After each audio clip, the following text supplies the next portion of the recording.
Assalamu alaikum students. Today's topic is preposition, and we have discussed in our we have already discussed this topic a little in our classroom. But before going to start our today's lecture, I would like to just revise what we have discussed earlier in the preposition section. So a preposition is a combination of two words. Preposition is pre, that means before, and position means place.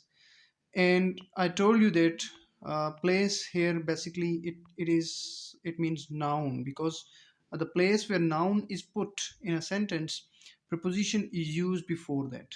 So in any sentence, a preposition is used before noun. All right, for example, he goes to college by bus. Here we can see that college is noun and bus is also noun. So he goes to college. To is used before college, before noun, and it shows the relationship of this noun with with another word in the sentence. So to is is used before the noun, and again by is also used before the noun bus. So to and by both are prepositions. To and by, they both occur before a verb, before a noun in a sentence. So on the basis of this example, we can define preposition. We defined it already, so just to revise it: a word that is used before a noun and shows its relation with another word of the sentence. So here we have three important things that I have underlined: that preposition is a word, all right, then it is used before a noun. This is the the place of preposition is always before a noun. And we will also discuss that other than noun there are some other words uh, that follow preposition in a sentence, all right. And then the third important thing is it is used in relationship with another word of the sentence. It shows the relationship of the noun with another word in the sentence.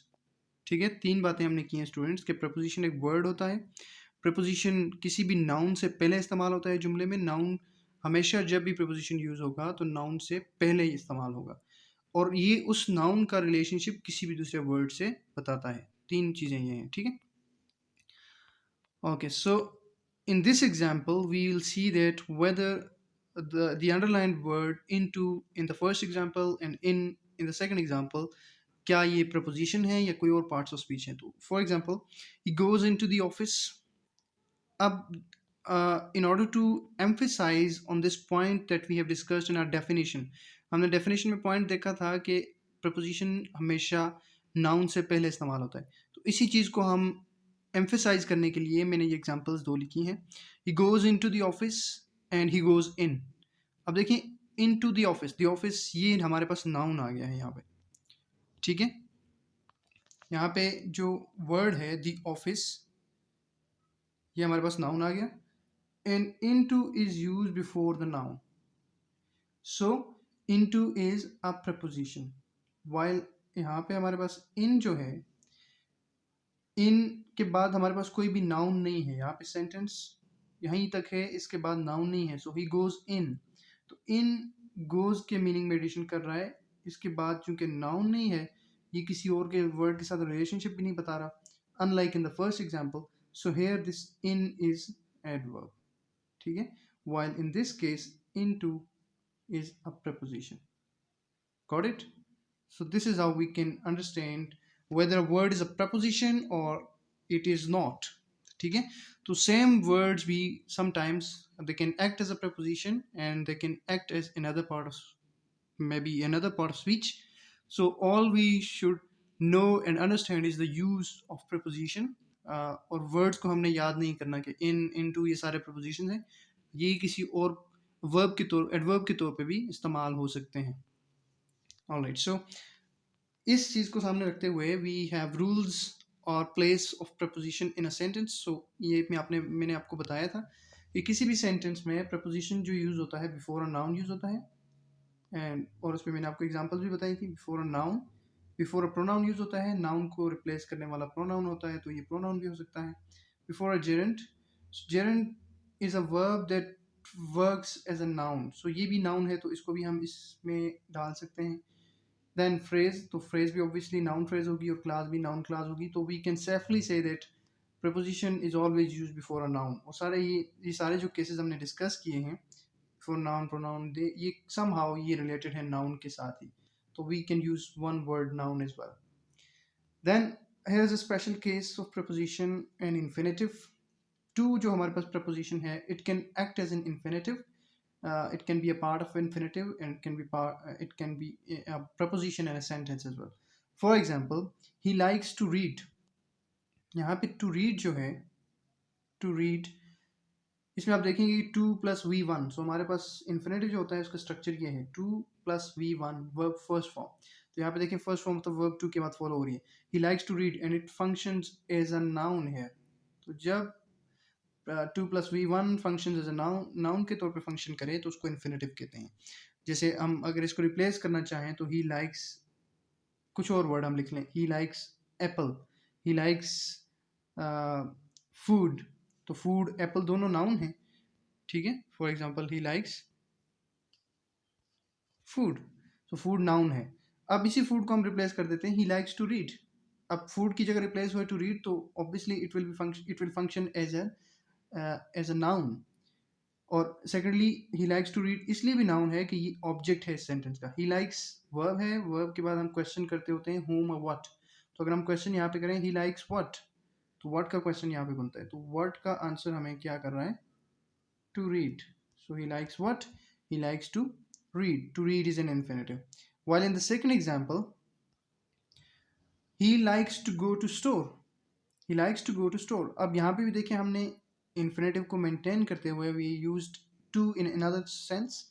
To go is again infinitive here क्योंकि इसके बाद verb की first form है. He likes to go to store. अब to के बाद noun आ रहा है store, तो यहाँ पे to जो है ये preposition है, ठीक है.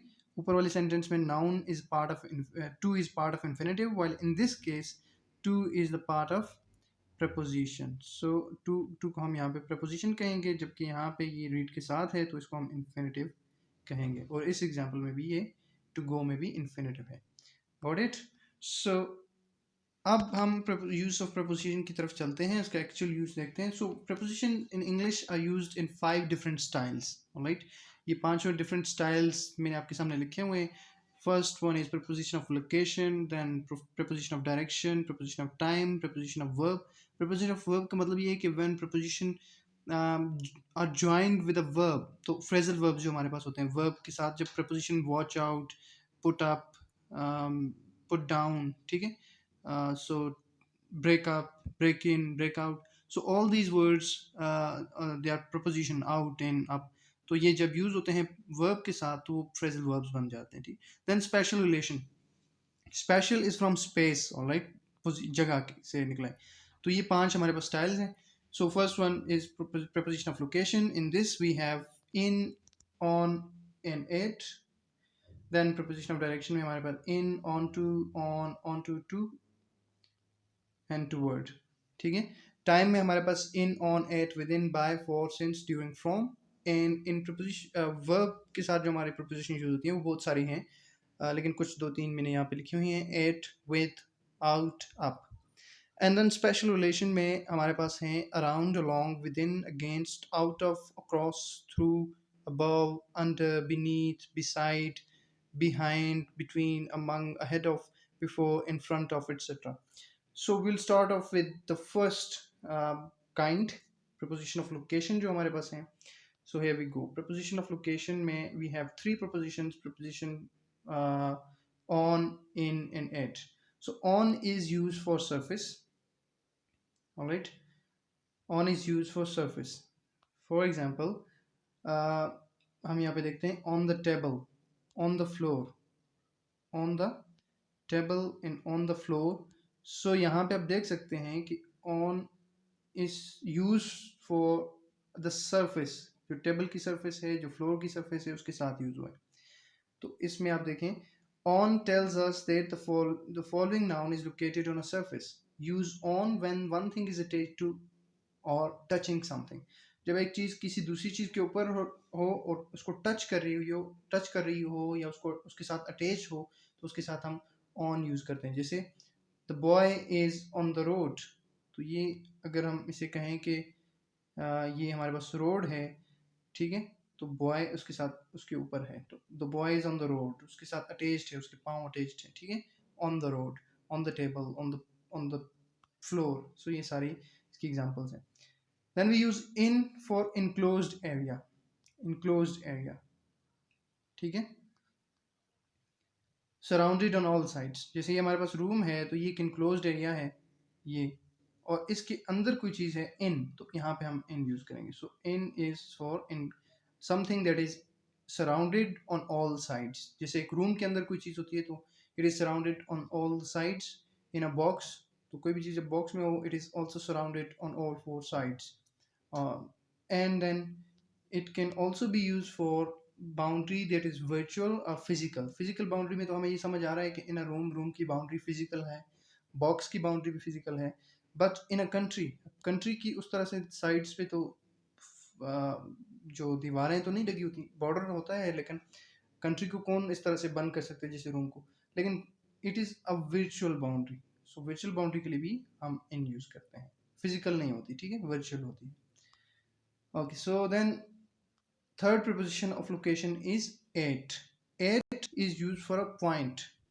It tells us that following noun is located at a specific point. For example, she is waiting at the entrance. अब देखें सारे कॉलेज को छोड़ के हम सिर्फ entrance की बात करें. So entrance is a point here. So it is used for a specific point. Then at the station, at the school. तो ये सारे points हैं, ठीक है? Okay, so at versus in, इस पे थोड़ी सी डिस्कशन हम करते हैं. Now if we say that she's at the library and she's in the library, हमने पहले में at use किया, second में in use किया, so there's a difference in these two sentences. The emphasis in is on her location or place.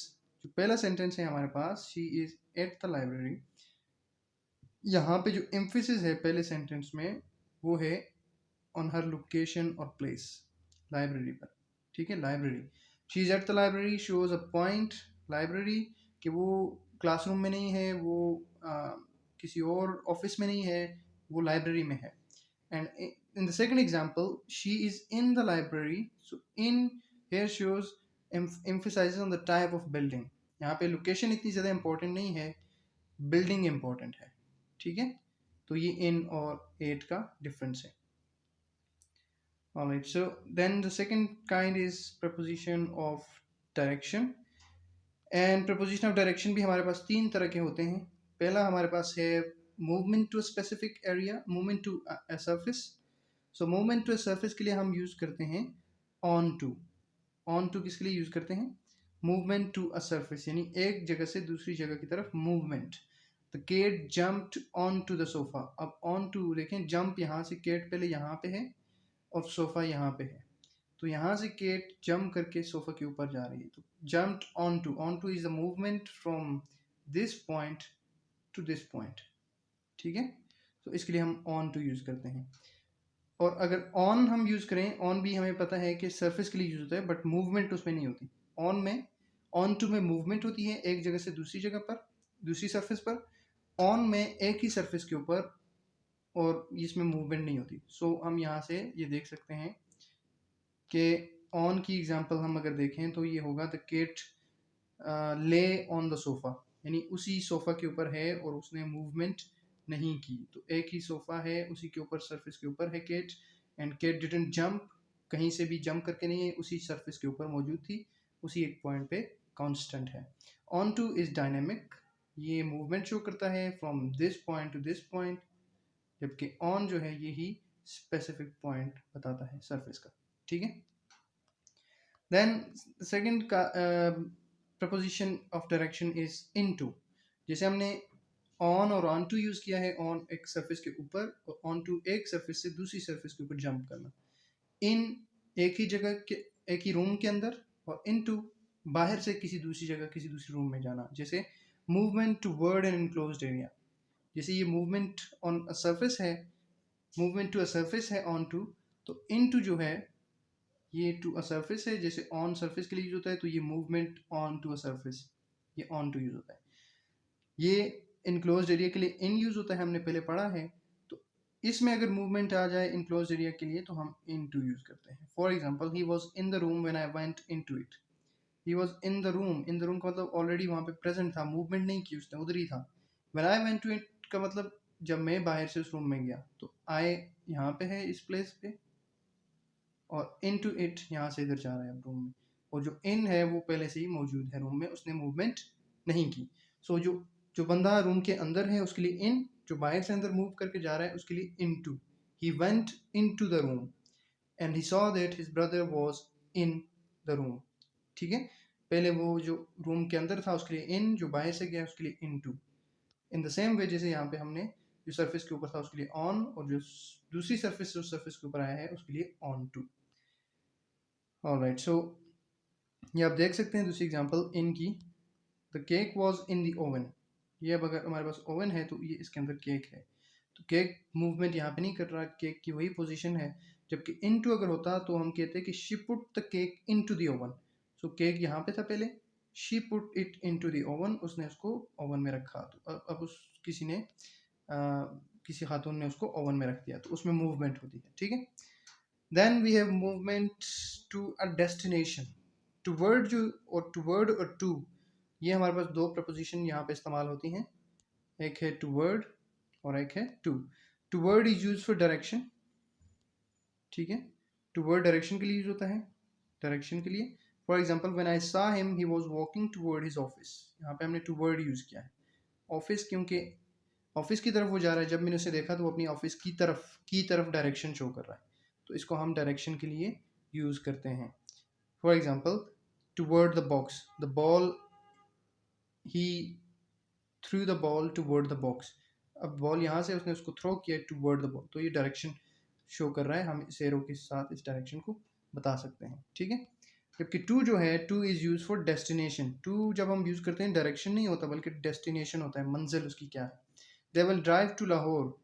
Toward नहीं, अगर toward भी लिखेंगे तो हम उसमें डायरेक्शन शो करेंगे. यानी लाहौर अगर ईस्ट की डायरेक्शन में है तो हम ये एम्फेसाइज डायरेक्शन के ऊपर करेंगे अगर हम टूवर्ड लिखेंगे. लेकिन अगर हम उसकी डेस्टिनेशन बताते हैं कि किस शहर में जाना चाहता है, किस मुल्क जाना चाहता है, तो यहाँ पे किस शहर जाना चाहता है, तो to Lahore. To Lahore is his destination. So Lahore उसकी डेस्टिनेशन है and he is driving to Lahore. ठीक है, and toward is use for direction. Got it? Alright, so after that the third kind is time. Preposition of time जो हमारे पास पहले हमारे पास यहाँ पे आप देख सकते हैं, जो पहली काइंड हमारे पास थी वो है preposition of location. Second is preposition of direction, और इसमें हमने सारे देख लिए हैं, in, onto, onto, to और टूवर्ड, ये तीनों. तो पहले दो हमारे पास जो हैं इन और इन टू, ये हमने सरफेस के लिए देखे हैं. ऑन टू हमने, सॉरी, इन और इन टू इनक्लोज एरिया के लिए, और ऑन टू सरफेस के लिए, टू और टूवर्ड डेस्टिनेशन और डायरेक्शन के लिए हमने डिस्कस किए हैं. और the third kind is preposition of time. So time की प्रपोजिशन क्या क्या है हम उनको जल्दी से देख लेते हैं. Alright, so time is of two kind. One is point time and the second one is extended time.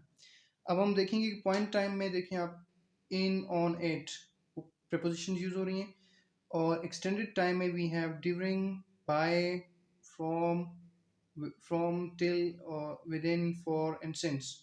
So first will see के पॉइंट के लिए जो प्रपोजिशन यूज होती हैं ये हमारे पास यहाँ पे डायग्राम में है.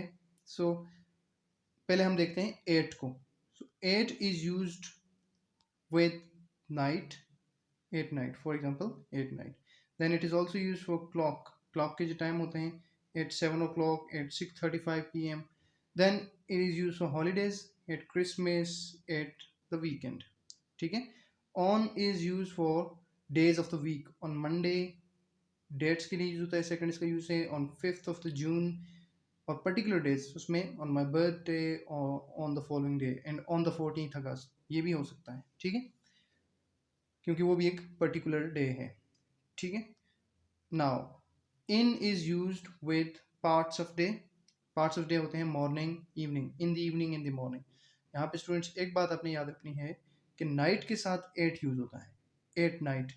ठीक है, जबकि डे के जो पार्ट्स हैं उनके साथ इन यूज होगा. नाइट के साथ इन द नाइट नहीं होगा, एट द नाइट होगा, और डे के साथ इन यूज होगा. ठीक है, सो पार्ट्स ऑफ डे के साथ इन, नाइट के साथ 8 यूज होगा। देन मंथ्स के साथ इन दिसंबर, सीजन के साथ in winter, years in 2015, decades in 1990। Decades 10 साल को कहते हैं, दहाई को कहते हैं। सेंचुरीज के साथ भी इन 20th सेंचुरी, ठीक है, इनके साथ भी इन यूज होता है। Then we have extended time. So extended time का हम देख लेते हैं। एक्सटेंडेड टाइम में वी हैव ड्यूरिंग। तो ड्यूरिंग आप देखें, दो पॉइंट्स के दरमियान की एक लोकेशन है, ये पॉइंट और ये पॉइंट, यहाँ से लेके यहाँ तक जो कुछ हुआ है during the summer vacation, during 6 days, during last 2 hours, ठीक है। तो ये ड्यूरिंग दो पॉइंट्स के दरमियान का जो फासला है उसके लिए यूज होता है। सो सिंस जो हमारे पास है, it is use for particular time in the past until a later time और अंटिल नाउ। पास्ट में किसी खास वक्त से अभी तक या लेटर टाइम तक, ठीक है। For example, it was the bands first live performance since 1990। तो 1990 इज अ फिक्स्ड पॉइंट, एक पॉइंट है ना, इस पॉइंट से लेके, तो इस पॉइंट के लिए हम यूज करते हैं सिंस, ठीक है जी। For is use to show an amount of time. For जो होता है वो अमाउंट ऑफ टाइम के लिए यूज होता है। जैसे ही lived in Oxford for 3 years, for 3 years। So 3 years amount of time है, कितने टाइम के लिए, तो 3 years के लिए। I'll have it done by tomorrow। by use होता है 8 और बिफोर और नॉट लेटर देन, यानी एक टाइम फ्रेम जो आपको दिया जाता है। सो बाय टुमारो का मतलब कल तक, कल तक, इससे लेट नहीं होगा। तो ये भी एक्सटेंडेड टाइम है, यानी अभी से स्टार्ट हो रहा है और कल तक, ठीक है।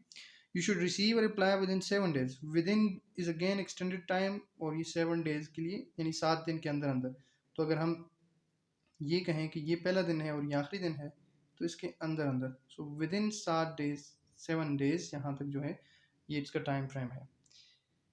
Then he was taken to the hospital during the night। So during the night again is, night is for example this point and this point. So during the night somewhere between this time. All right. And then he lived in Oxford for 3 years। ये हम discuss कर लिया for का case. और we are open from 8 a.m. to 7 p.m. every day। From again is used for, it is used for extended time, 8 a.m. से 7 p.m. तक। So these are the preposition of extended time, while the first ones in, on, at जो है वो point के लिए use होती हैं, ठीक है। So in order to summarize all that, हमने जो अभी तक पढ़ा है उसको समराइज करने के लिए हम यहाँ पे देख सकते हैं कि इन, ऑन और एट जो हैं ये प्रपोजिशन हैं, ये लोकेशन के लिए भी यूज होती हैं और ये टाइम के लिए भी यूज होती हैं। तो इस साइड पे अब सबसे पहले हम देखें, आप ये देखें तो इन हमारे पास सबसे पहला है और इनका जनरल यूज होता है, ये बिगर है। इसका आप ग्राफ देखें, ये सरफेस देखें तो ये बिगर है थोड़ा। देन उससे अगर हम मजीद स्पेसिफिक बात करें तो ऑन यूज करते हैं, और वेरी स्पेसिफिक होकर बात हम करें तो फिर एट यूज करते हैं। सो इन सबसे बड़ा है, ब्रॉड है, उससे मीडियम लेवल पे हम ऑन और एट। तो दोनों साइड्स पे, इस साइड पे हम लोकेशन की बात करेंगे, इस साइड पे हम टाइम की बात करेंगे। So starting with the time. So general में टाइम के लिए हम देखते हैं कि हमारे पास इन है, वो यूज होता है इन 18, इन 80s, इन 1800s। ये सेंचुरीज के लिए यूज होता है, सेंचुरीज ब्रॉडर हैं। डेकेड 10 साल के लिए, वो भी ब्रॉडर है। ईयर्स 1970, इन 1981। मंथ्स के लिए इन जुलाई, इन मई, और वीक्स में इन 2 weeks। तो ये सारे ब्रॉडर टर्म्स हैं टाइम की, इसके लिए हम यूज करते हैं इनको। इस साइड पे अगर आप देखें तो ऑन जो है वो मोर स्पेसिफिक है। अब देखें, अब we started with centuries, then decades, then years, then months, then weeks, and now we have come to days. तो ऑन May 7th, अब स्पेसिफिक डे की बात हो रही है, साथ में दिन तारीख लिखी हुई है, तो May 7th। अगर यहाँ पे सिर्फ मई होता, 7th ना होता, तो हम इन मई लिखते, इन मई यानी मई के महीने में। लेकिन यहाँ पे डेट भी स्पेसिफिक है तो ऑन लिखेंगे, ठीक है। ऑन माई बर्थडे, तो birthday is also specific day. On weekend, on Friday, ठीक है। तो ये डेज के बात आ गई, तो डेज के लिए हम यूज करते हैं ऑन। देन अगर इससे भी हम स्पेसिफिक जाएं तो we have at. So 8 7 AM। उससे मजीद स्पेसिफिक डेज से भी नीचे क्या चीज़ होती है, घंटे होते हैं। तो अगर हम घंटों की बात करें तो 7 AM, 12 o'clock, 5 PM, इनके लिए हम टाइम के सेंस में 8 यूज करते हैं।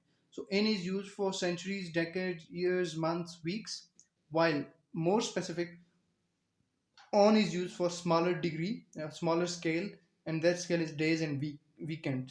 weekend के जो days और बाकी days specific days है, उससे भी स्पेसिफिक नीचे अगर आए तो घंटे आवर्स का जो लेवल है वेरी स्पेसिफिक लेवल है. We use this 8 for this smallest level at 7 AM, at 12 o'clock, at 5 PM. ठीक है. अब हम इस साइट की बात करते हैं लोकेशन पे. In is use for the broader category of location in England. तो इंग्लैंड एक पूरा कंट्री है, सो कंट्री के लिए इन यूज होता है.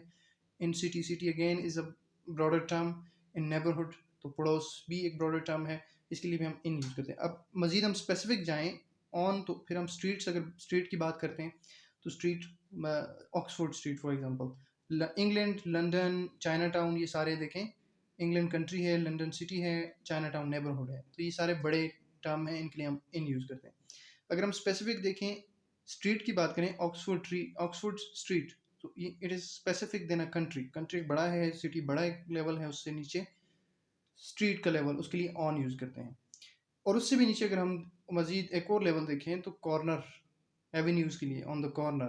ठीक है. He lives on the corner of this street. He lives on this street and he lives on the corner of Oxford street. तो ये उससे भी नीचे हम आ गए. देन इससे भी मजीद स्पेसिफिक पॉइंट पे अगर हम आएंगे तो उसके लिए हम 8 यूज़ करेंगे. यानी लोकेशन के सेंस में कंट्री, कंट्री से सिटी, सिटी से नेबरहुड, स्ट्रीट्स, मजीद नीचे लेवल आ गया तो इन तीनों के लिए इन के लिए, दोनों के लिए स्ट्रीट्स एंड एवेन्यूज़ के लिए ऑन. और इससे भी नीचे अगर हम एड्रेस की बात करें या स्पेसिफिक लोकेशन की बात करेंगे, जैसे 734 ऑक्सफोर्ड स्ट्रीट द स्टोर, तो उसके लिए हम 8 यूज़ करते हैं. तो जहाँ पे भी आप माइंड में रखें कि जहाँ पे भी जैसे ऑक्सफोर्ड स्ट्रीट लिखा हुआ है तो उसके पीछे 734, 281, 798 कोई भी नंबर लिखा हुआ है तो that number is the exact address. So exact address के लिए हम 8 यूज़ करेंगे. Got it? So that's it from today's lecture. I hope you learned the use of all these prepositions. अब आपने इन सारे preposition जो time and location की preposition हैं, इन्हीं को in, on, at को use करते हुए पहले आपने examples लिखनी है for time. ठीक है. And then you have to write examples for location.